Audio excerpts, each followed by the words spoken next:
Okay, so I'm going to have to do a few of these videos on Marx because Marx is important in understanding kind of where sociologists is coming from and uh,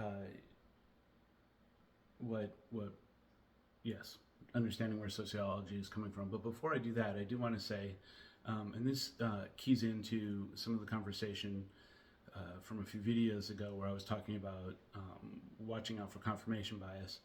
I would say whatever your feelings are, um, political or whatever else feelings are coming into a course like this, it's important to put those on the shelf for a moment.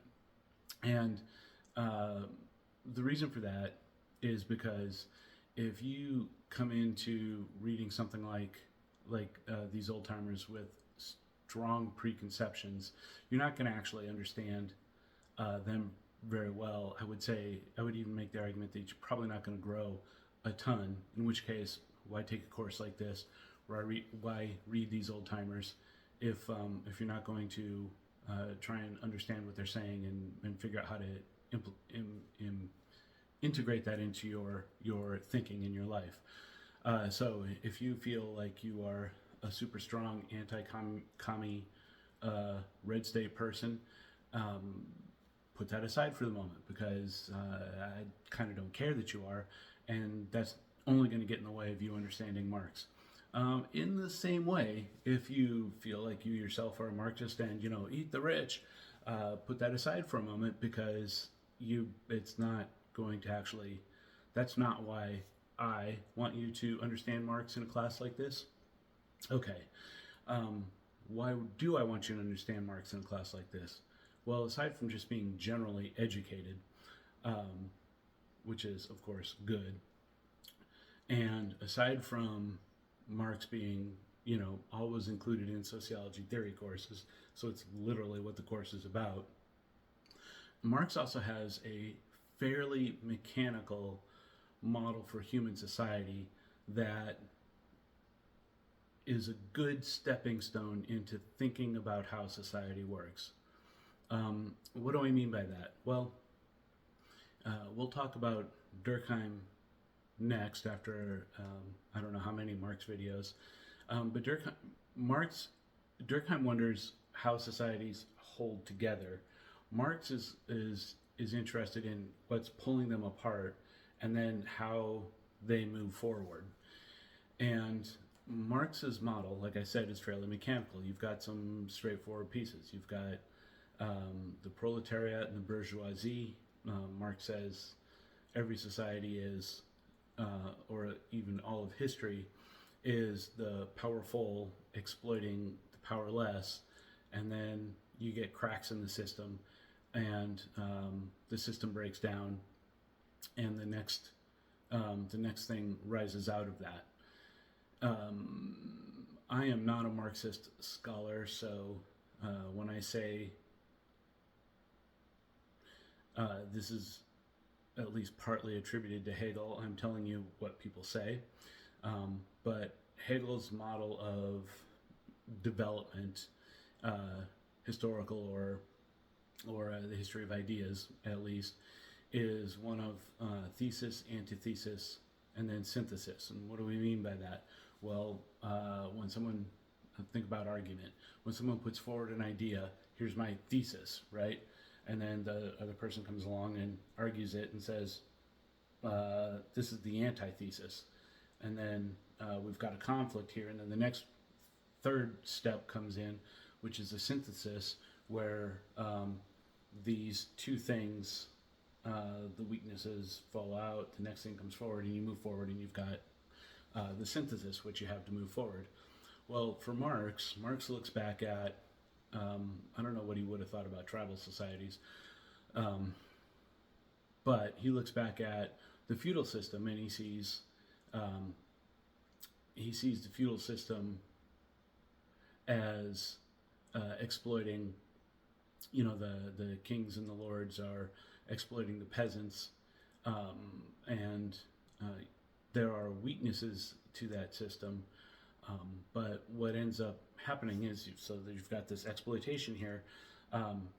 Meanwhile, because of the beginnings of the Industrial Revolution from the last video,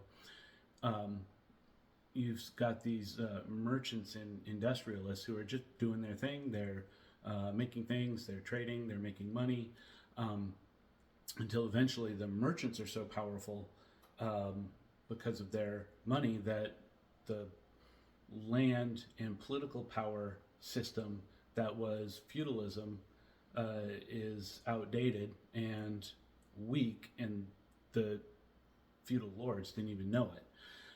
And the reason that I like that, just as a way to think forward, is every system is going to have internal inconsistencies. Every system is going to have weaknesses. You see this in Thomas Kuhn in the Structure of Scientific Revolutions. I'll try and remember to talk about that in another video. So every system has internal weaknesses and a certain amount of discord. And it's possible to imagine that focusing on whatever it is you're doing, that you could miss the growth of something that you don't think is important, that ends up being actually where you needed to be. I don't know if that makes any sense, but well, keep that in mind, because we may have some examples going forward. A modern example might be if you were in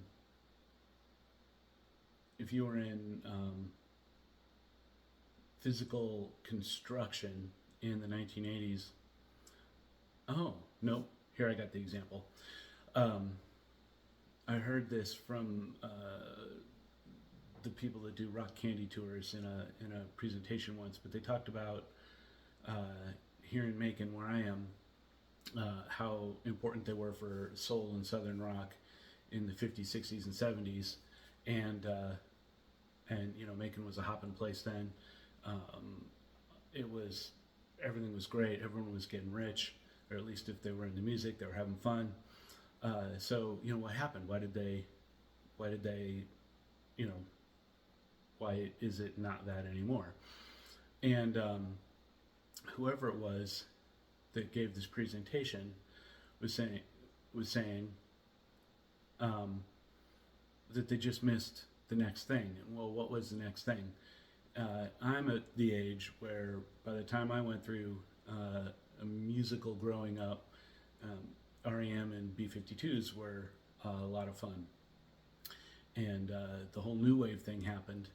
And of course, that was just right up the road in Athens. So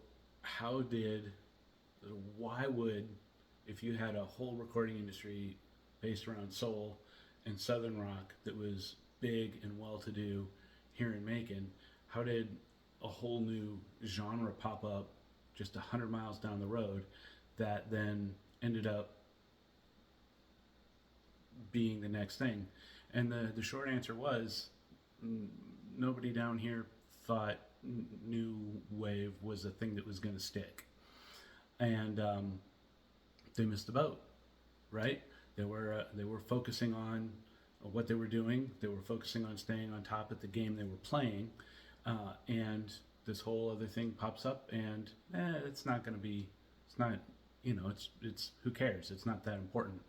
And then, meanwhile, that new thing grows while you miss. While you're focused on maintaining what you have. I hope that doesn't sound too rambly.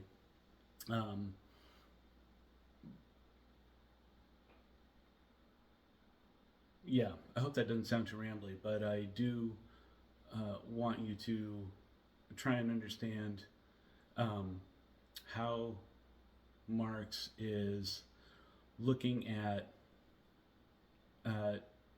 the world, how he thinks this, you know, these different factors play together, and how to put your own feelings aside long enough to try and understand, try and get this like meta process of social conflict that he's got, that he's modeling. Well, that was a lot of words for a fairly short point, but that's good enough for this one. Thank you.